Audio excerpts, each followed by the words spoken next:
Hey everyone, you're listening to InfoQuench with Jeff. And Amy. We're chatting about how to get the most out of life. And covering a ton of interesting topics. So there's sure to be something. For just about everyone. Let's get to it. Hey everybody, and welcome to InfoQuench. I'm your host, Jeff. And I'm Amy. In this episode, we're going to be talking about being surrounded by idiots. Being surrounded by idiots, honey. What does that mean? Does that present company included? It's actually a book by Thomas Erikson. One of my colleagues was reading it and was going on about how great a book it was, and I asked to borrow it. It actually reminded me of when I'd started in another new job, and I looked at the bookshelf in my new office, and there were a few books that were left behind by my predecessor, and one of the books on the bookshelf was Toxic Workplace. Toxic Workplace. I love it. You know what's interesting is calling a book Surrounded by Idiots automatically denotes that you are not an idiot. Like that everyone else is an idiot but you, which is kind of pompous.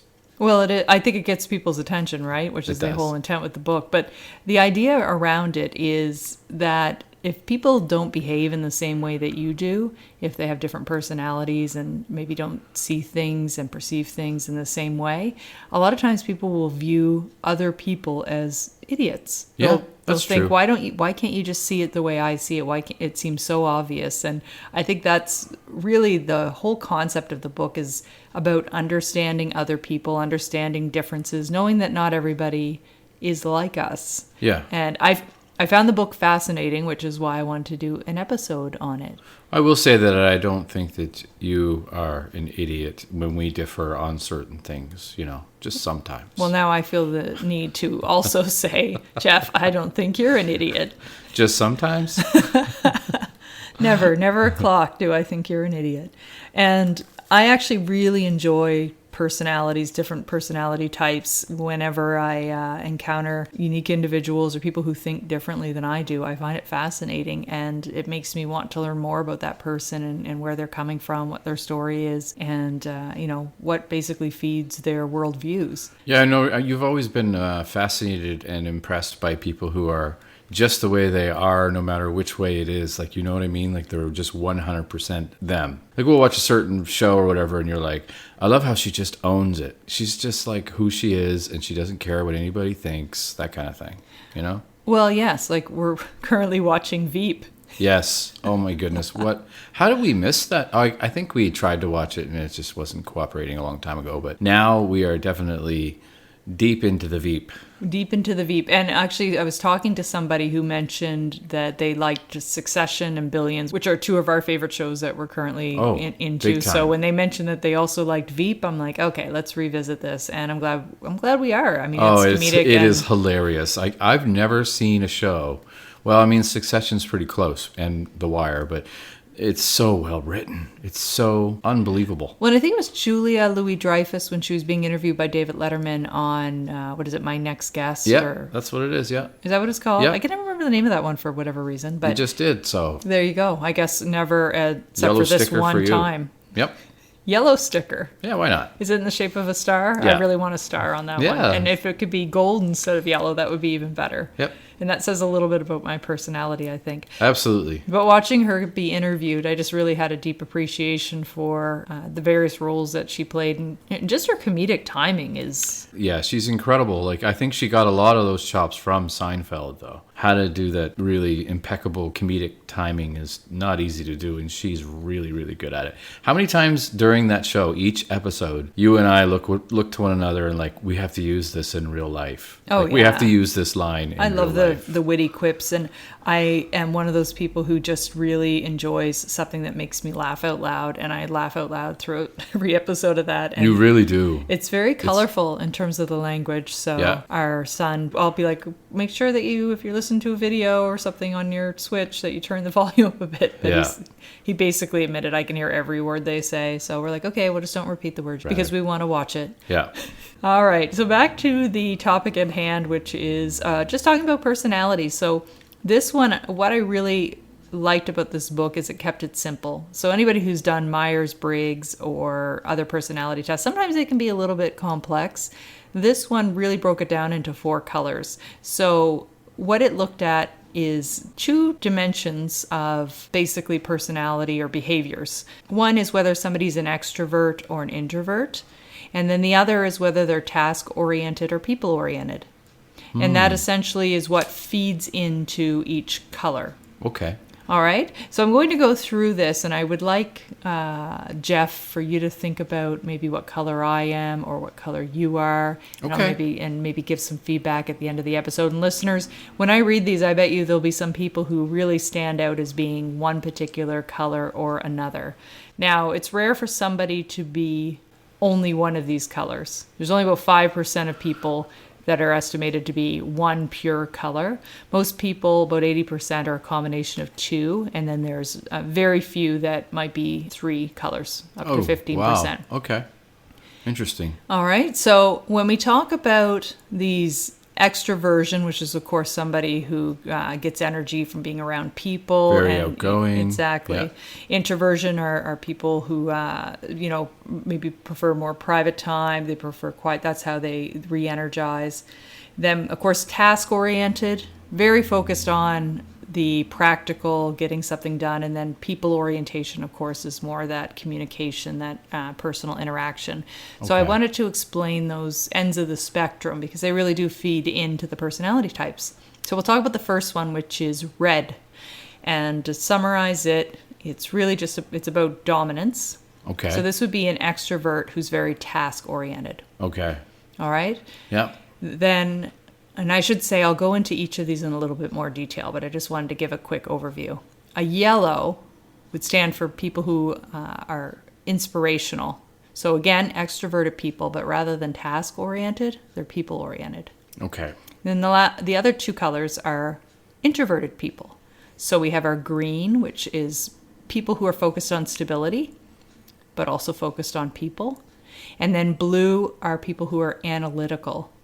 And so they're likely to be more introverted and task-oriented. Okay. Again, nobody's really a pure color or the other, but I think it's interesting because I definitely have met quite a few people throughout my life that have stood out as one of these colors. So absolutely. I find it fascinating, and I think it's also important to think that this isn't all about what their personality is, but a lot of times it is really their behaviors. Yeah. So this goes back to what you were saying, that sometimes people are purely themselves in any situation. And I do appreciate that they do not change their language or how they conduct themselves, regardless of whether they are, Yep. in a boardroom, whether they're at Speaking to the queen. right, family Christmas party, hanging out with friends. They're basically consistently the same person. They would say like F that to their boss, and they would say that F that to the queen.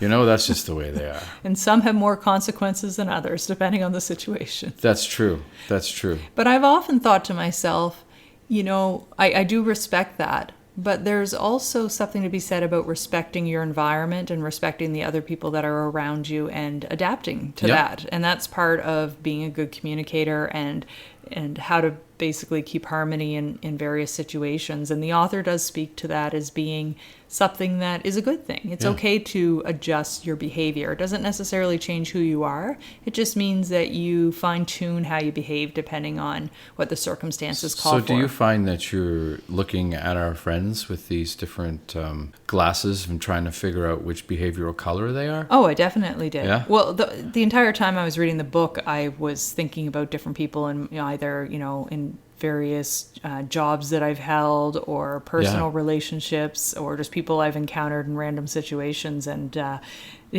think that's maybe that says something about my colors, but we'll see. I just want to kind of go through a little bit more detail of these, and I'm going to start with red. Red is known to be very dominant and driven and solution focused. So when we think about this is somebody who really approaches problems and deals with challenges and just does it from a goal-oriented and a competitive perspective. They're all Okay. about getting results. Climbing that ladder. Well, yes, or just they're Go-getters. facing a problem head on. They're Yeah. decisive, And some people might even see them as aggressive, but they're all about being straightforward, telling the truth, and Going for it. exactly. So once again, those would be the extroverted individuals who are more task-oriented and not really focused on feelings and people. Yellow, so again, they're the extroverted people as well, but they're more focused on people, and they tend to be creative and talkative. So you think about these people as somebody who is able to influence others, convince them. They're happy and positive. They like to smile a lot. When they see a challenge, they look at it more as an opportunity. They just really enjoy life and are always looking for a good time. But other people might see them as being maybe too talkative or maybe not taking things seriously enough. Or perhaps they may feel that they themselves are too talkative. That's right. That happens as well. Well, when you say that, that's a good part of this, is that idea of self-awareness. And as I get older, I become, well, I think as anybody gets older, we become more self-aware, I mean, ideally, and we start to see our own strengths and weaknesses and try to make adjustments for that, but just to understand that. I find the level of my talkativeness, if that's a word, directly correlates with who I'm around and who I'm comfortable with and who I'm not. You know, if I'm really comfortable with somebody, I will talk their ear off sometimes, you know? Well, I will talk people's ears off all the time. Yeah. There's you are a talker, and that's a good thing, though. Well, there are situations. If I'm in a formal setting, I will dial it down. But I love talking, and I know that. I love to hear the sound of my own voice. Maybe that's why we like podcasting. That's why we like podcasting. I'm pretty sure that's why. It's very selfish why we do this. Well, and I mean, because of that, I have to make a conscious effort that when I am talking with somebody, I need to actively listen and make sure that the conversation goes both ways, and it's not just me talking at somebody. That is the tricky part with a lot of people, is they don't actively listen. You know, instead they're worried about what they're going to say next. They're not really listening. That's right. I am guilty of that every once in a while, to be honest. So red and yellow, definitely both extroverts. The only difference is really one is more dominant, focused on the task. The other is more about inspiration and focused on people. So then we get into our two introvert colors. One is green. So green is all about stability. And actually the majority of people are green or green plus another color. Okay. It's the most common. And these individuals are patient and considerate and nice, and they are always thinking about how people are affected. But they're also very resistant to change. Yes. Because they like stability. And some people will look at them and say they need to be more adventurous or more open to change. But they view stability with the utmost importance, and they're all about, connecting with others. They're friendly and calm and caring. I think of these people as the people who are... That sounds like me. They rally people when somebody needs help, or maybe the person who circulates the birthday card in the office to get signed. Those are sort of the greens. That's totally me. I think it's not I'm easy green. being green. It's not easy being green. You beat me to it. Now, the blue, I feel, is probably the easiest one to describe, and it's the analytics. So, again, introverts, but they're very focused on the task. They're very careful, meticulous. They're all about following the rules. And they want to do everything they can to avoid something going wrong. They don't like randomness, and they love to be organized. They're detail-oriented. They like facts. And if you give them something, they want proof. They really strive for perfection and a high level of quality in everything they do. So some people view these types of individuals as maybe being too cold or dry, really focused on their Excel spreadsheets, that type of thing. So I would be green, all right? And I would say you would be blue. I don't want to freak you out here or anything, but just look at the color of my T-shirt and look at the color of your T-shirt. I don't want to freak you out, Jeff, but my T-shirt's purple, well, and you're colorblind. Well, I mean, and your shirt is I'm freaking out. It's a rough green. It's not it could be green, it might be brown. What are the odds that you have a shirt that's close to blue at least? I have blue jeans on. There you go. I don't. I've got shorts on. All right. So Anyway, that's what we're wearing. If you're wondering what we're wearing right now. So what color are you, listener? What color are you? What color are you indeed? So let's go on. I'm going to give more details into these colors that maybe give you a little bit more insight. But I would like to say that the least common is red. So That red is very behavior, assertive. it is. I and mean, you just think about the people who bold. really are, the strong leaders in an emergency, the decision makers. If you think of Logan on Succession, that would be That red. would be a perfect red. That'd be a perfect red. And Actually, he's fire engine red. Yes. He's as red as it gets. he's all about the business and he doesn't care about the He family. doesn't even care about his family. Yeah, I know. Anyway. So red behavior or in combination with even one other color, it's quite rare. Blues and reds actually go very well together because they're both very focused on tasks. So they okay. understand each other from that perspective. The only difference is that one is more introverted versus the other being extroverted. Yes. And the same goes for yellow and greens because they're both very focused on people and relationships.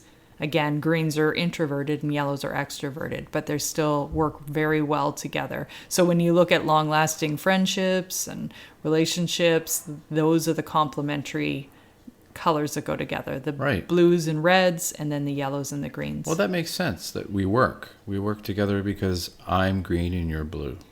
And when you look at the worst combinations, of course, it's the flip side. So Red. reds and greens Oh, yeah. don't go well together. They just I run away from don't red. understand. They don't understand where the other one's coming from. One's focused on the people and Yeah. is very much about stability, not liking change, whereas reds are very focused on the task, getting things done. And then the other bad combination was the flip side, yellow and blue. So yellow's not being able to understand the very task-oriented view of a blue, and yellow's being more about, people and being extroverted. They're just not a great combination. Reds, I would imagine, run the risk of having health that is deteriorating quicker than any other color because of their high blood pressure and all that. I betcha. Well- I'm not a doctor, but I do play one on TV. I do play one on podcasts. Well, I have to disagree with that. I think any one of these colors can cause stress. And Yeah. the author actually talks a little bit about the fact that if you have to behave in certain situations that are very different from your regular behavior patterns on a routine basis, if you have to, maybe you're in a job that forces you to be almost the exact opposite Right. of what's natural, then that causes stress for you and can show itself physically. That's a really good point, and that can happen with any behavioral color. Right. So I mentioned greens not Yeah. liking change. So for them, That's true. having a lot of change in any environment can create a lot of stress for them. For me, just being in a room with a behavioral red, makes me uncomfortable. Because you're green. That's because I'm green. Yeah, pretty laid back, pretty go with the flow. Wish everybody got along. You are. Get that inner zen going, like Greens are important. I do They naturally. are a important part of our fabric of society. A Yep. peaceful society. What I really like about these colors is they tie into other models of personality and behavior. And going way back, the Aztecs used to describe behavior types, tying them to the elements. So they would Okay. use fire, air, earth, and water. Yes, and I would be Earth. So yes, very good. So I was going to quiz you. So earth they would define them as people who are workers, stable, secure. So those would be green. I remember hearing that my is it Taurus? Is the astrological sign of the Taurus is basically grounded to the earth. I remember hearing that somewhere. But anyway. My astrology's a little rusty, so Yeah. I'll take same. your word for that. But I am a Virgo. I will say that. And if you had to say what color Virgo was, you'd probably go with blue. Blue. What do you think fire is? Which color do you think that would Red. be? Yeah, so fire people are warriors, leaders, explosive, and they're known to be hot-headed. So Yep. again, this is sort of the Aztec reference tying things to elements. Air people. So they're considered more easygoing but captivating. Can you figure out what color that would be? That would be yellow. That's right. And then finally, the water people, which are Blue. considered more, exactly, wallflowers, quiet, secure, but they're observing and smart as well. Yeah. And not that all the other colors aren't smart. No, I know. All the other ones are surrounded by idiots. No, I think that there's a little bit of every color in everybody. You know, like everybody's got a little red. Everybody's got a little yellow. So I'm going to go into a few more details around each type of behavior. So it may help inform a little bit more what these colors mean. So red is really recognized as being an alpha. And the idea is to avoid getting in their way. So they're quick and they're more than happy to take command of a situation. So they like to make things happen. And when they get going, they can sometimes be controlling and difficult to deal with. And they can be viewed as trampling on people's toes. Like Dwight Schrute. I bet we can use The Office. I bet you Dwight Schrute would definitely be a red. Be a red. And then Jim would be a green, like me. Yes. And then who's the yellow? Who's the blue? Yellow would be Michael Scott. Yellow would be Michael Scott. Yeah, absolutely. And blue would be... Pam? No, Angela, I would say. Oh, Angela? Okay. Angela would be a blue. That's a really great way to look at it. Oh, well, all sitcoms, I think, have... Like, that's how they work. Well, they do. Because they have these dichotomies of different behavioral... And they exaggerate those behavioral traits to create an interesting character. Yeah. And because of the fact that there are strengths and weaknesses with every single one of these colors, it's important to have representation of all of these types of behavior on a well-working team. Mm-hmm. You know, it's... you can't have it all lopsided. When you're in a work environment, you need somebody who can make decisions. You need somebody who can look at the data and make sure that what decision is being made is an informed decision. You need somebody who is sort of looking out for the people, making sure there's some stability, keeping the harmony in the group. And you also need the creatives, the people who are visionary and trying to look forward to the future. So all of those people play a role. And if you are lacking that in a team environment, one of those aspects, it's definitely not as strong. So a super leader would have attributes of all the behavioral colors. Wouldn't that be something? Well, somebody who has red and blue and green and yellow. All the colors of the rainbow. Equal, though. The author actually focuses on the idea that a good leader doesn't necessarily have all of the colors, but understands the colors and is able to work with all of the colors. That makes sense. And to help people focus on areas in their work that are complementary to what they would naturally go to, mm-hmm. right? So not forcing a square peg into a round hole type of thing. Absolutely. So back to the reds. Some of the traits people would associate with red: quick reaction, again, control, minimal interest in relationships, when they're very focused on the task, and a tendency to avoid over-involvement. They perceive themselves as being very driven, very prompt. They're, again, competitive, determined. And then I found this interesting. In terms of body language, they like to keep their distance from others. They can have the powerful handshakes. They always talk about going into an interview with the firm handshake. They can lean forward aggressively, and they like to use direct eye contact. That's Dwight to a T. Yes. It really. I just picture him with the eye contact. I picture him doing that crazy fire drill that he did. Do you remember that one? Yes. Oh man, that's great. I gotta rewatch that. I know, it's a classic. I love comedy that's timeless. Yeah. So when you're dealing with somebody who has a very red behavior model, it's important to be sincere, direct, and it's okay to be argumentative, to debate. That's welcomed, but be very to the point. And I think about people who are talkative. That wouldn't be something that would be effective with the red. So when we talk about what annoys them, it's doing things that are boring. People who beat around the bush.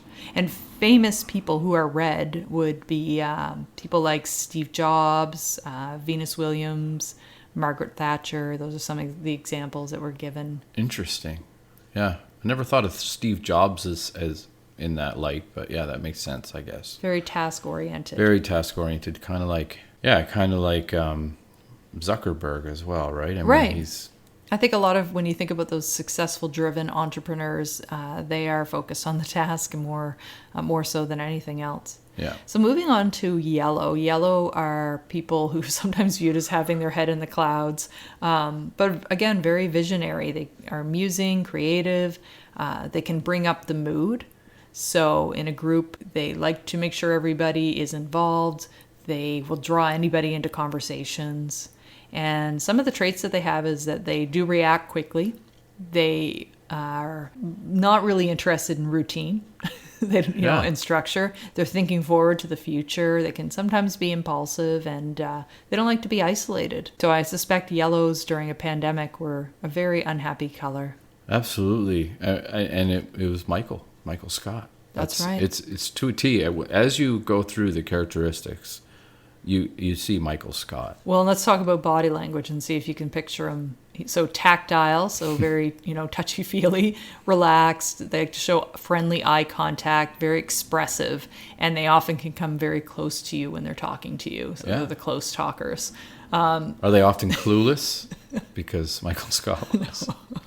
I think that was just for our own enjoyment. Yeah. So with yellows, how do you deal with them? Well, they're receptive. So it's all about talking. It's about laughing, keeping things, positive.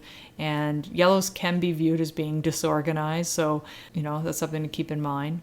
What annoys them is, being by themselves or being around negativity, or putting them with blues who are very focused on tasks and details. But if you want to organize like an event or something that brings people together in a gathering, yellows are the people who would be on it. I think I have a little bit of yellow in me. I sometimes get people together to do things. Well, in the creative side too. Yeah. I think you're green-yellow. If I had to give you your two colors, I would say green-yellow. Like 75 green, 25 yellow? Maybe. Okay. Yeah, I think that would be fair. I'd take that. And famous yellows would be people like Robin Williams, Oprah Winfrey. So let's go into green and see if this resonates with you. Okay. So they really do view change as being difficult. And they find ways around it. How can they avoid it at any cost? But they're easy to hang out with. They're usually pleasant. They genuinely care for people. But sometimes they can be viewed as being a bit wishy-washy. Not really clear. All right. They may disagree with something, but they won't vocalize it. They'll just kind of take it away and then just talk about it to other people instead of being forward and, dealing with it. They just don't like conflict. Right. So some of the traits are they react calmly. They really want to connect with people. They're very focused on the current time frame, what's happening now. And they want to be supportive. They see themselves as being, very friendly and considerate. When you think about the body language of greens, they're relaxed. They like to come close to. They also like to be stable, act methodically, and they're all about using friendly eye contact. And they're not as big into wild gestures because they are introverts. Famous greens might be Michelle Obama, Mr. Rogers, and even Jesus. Ah. There you go. Oh. And finally, our blues. They're in pursuit of perfection. So they're all about, like I mentioned, being analytical. They're level-headed. They're calm. They're the ones that keep a cool head in an emergency. They're very focused on the details. But because of that, they can sometimes move a little bit slower because they have to think things through so much that they can sometimes slow down the overall task or whatever they're working toward. And they love to have things that are organized. They're not overly concerned with relationships, and they tend to look to the past, historical time frames to help inform the decisions going forward. They're very cautious. So they do definitely see themselves as being systematic and accurate, logical. Some of the body language of blues are that they have a closed body language. Like a lot of crossed arms, prefer to keep others at a distance. Personal space is important. Exactly. And they don't tend to gesture much when they're talking. Again, I think about Angela from The Office is a good fit with this. Actually, unlike everybody else, they love bureaucracy. They love, organization of it. They like well thought out plans, but they don't like when they don't have enough time to execute something properly. They want to make sure it's done well. So when they're rushed, that is something that's hard for a blue to deal with. Bill Gates and Albert Einstein would be a couple of blues. Oh, yeah. That makes sense. Yeah. What I found interesting about this is you mentioned blues, and I think for anybody who knows how detail-oriented I am, I'm definitely a blue, but I'm also very people-focused. I love to talk, and probably my behavior is extroverted in most situations, which puts me at a yellow, which is odd because blue and yellow tend not to get along. So I don't know if I have internal conflict going on or what, but for me, those are the colors that stood out. It's interesting because I feel that one of your characteristics is that sometimes you are introverted until you make that decision to go out and be around people, and then you're extroverted. It's Did like you almost that. say excrement? Excrement, yeah, and then you're excrement. As soon as you see people, you're a pile of no.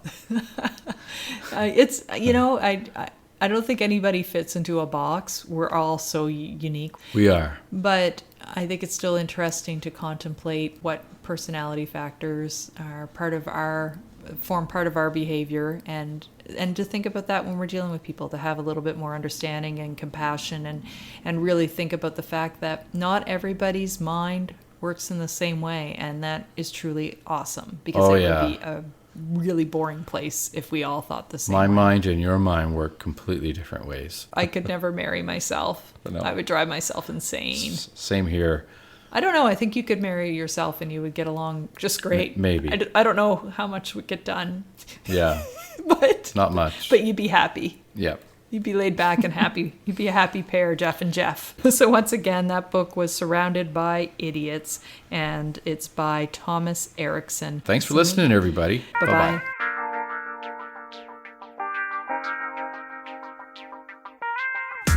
Thanks for listening. Be sure to check out past episodes and subscribe to keep up with what's new. You can find us anywhere you get your podcast, and why not leave a review? You can also follow InfoQuench on Twitter, Facebook, and Instagram. Till next time.